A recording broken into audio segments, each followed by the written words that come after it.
Hey traders, Raghee here, and in this video I'm going to walk you through two ways that I like to day trade to stay nimble, especially these next couple of weeks going into the Christmas holiday, going into the New Year's holiday. And this is something I would do any time of year. These are two basic foundational tactics for me, but right now, especially right now, I like the idea of staying nimble, being able to engage the market sometime between 9:30 and 11:30, and then wind down my positions.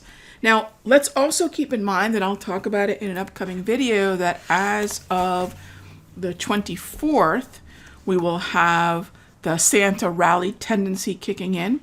And typically the last trading day before Christmas has been up of the last 12 years 8 times. So 3 out of 4 times we typically have the last trading day before Christmas, which will be tomorrow, Thursday, up. So this just kind of feeds into what we're going to talk about, which is we still have a bullish directional bias in the markets, the same one that we've had since November the 3rd.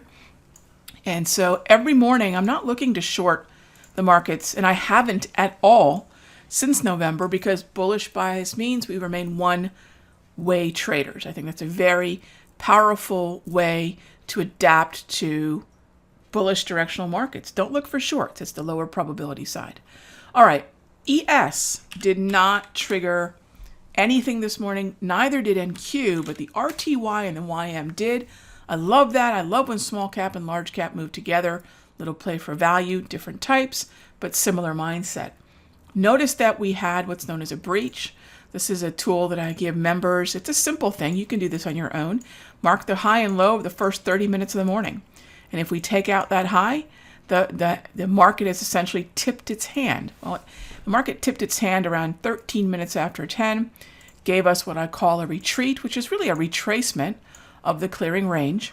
And that's where we look to get long. That's the position that we build long, looking for higher highs. All right. So that's a very nimble way to look at the market. I'm able to day trade the first couple hours of the morning. All right. Here's the same setup on the YM. Remember, we don't want to curve fit. We don't want to get cutesy.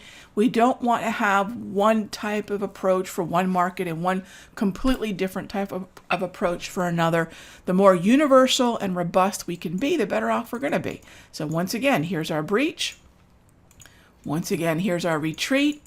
Directional bias is bullish, and we just look to follow through to the upside.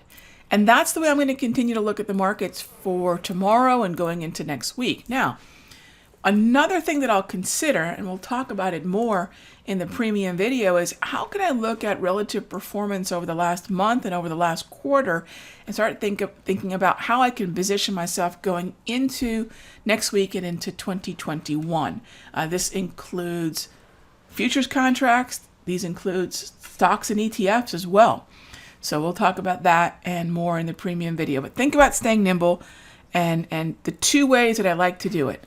One way is the breach retreat. And the other way is to focus on our V-score, to focus on volume as support and volume as resistance. And if you take a look at the way in which the RTY behaved today, volume as support actually was pretty darn good. So keep that in mind as well. I'll see you in the next update.